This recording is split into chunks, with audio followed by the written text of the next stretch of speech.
Blackouts are now becoming a menace in South Africa. The blackouts, called load shedding, leave residents without power 2 to 3 times per day, lasting 2 to 4 hours at a time.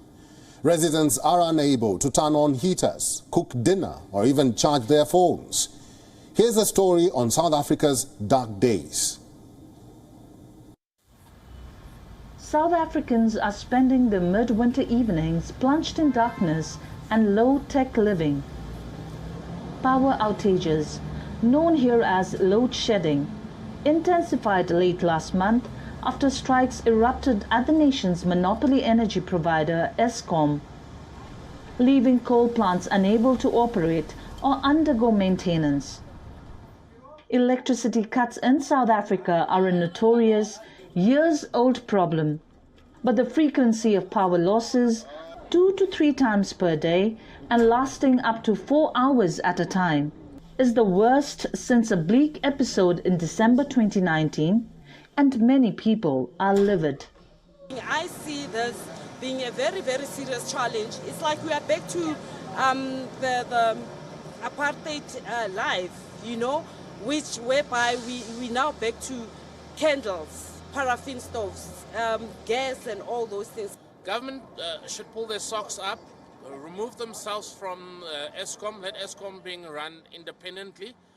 And Eskom should just do the right thing, stop doing corruption, stop stealing, and just provide power, because that's what Eskom is for. It's a power utility company.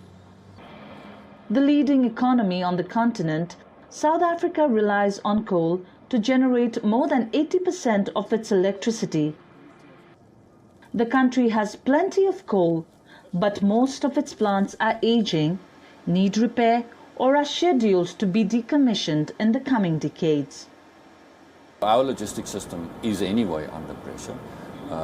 This is probably on the margin of that. So we are trying everything we can to help and to smooth the logistics system, both rail, truck transport, as well as the harbour situation.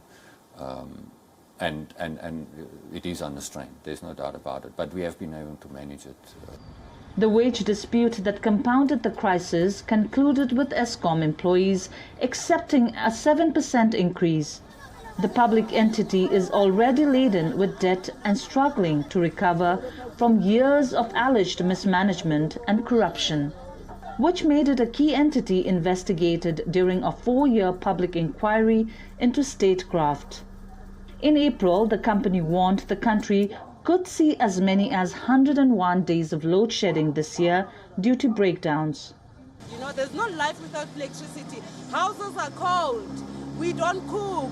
We've got to go buy food and all that if we don't have any other thing, any other resource to use. The country's energy burden is only expected to grow in the coming years.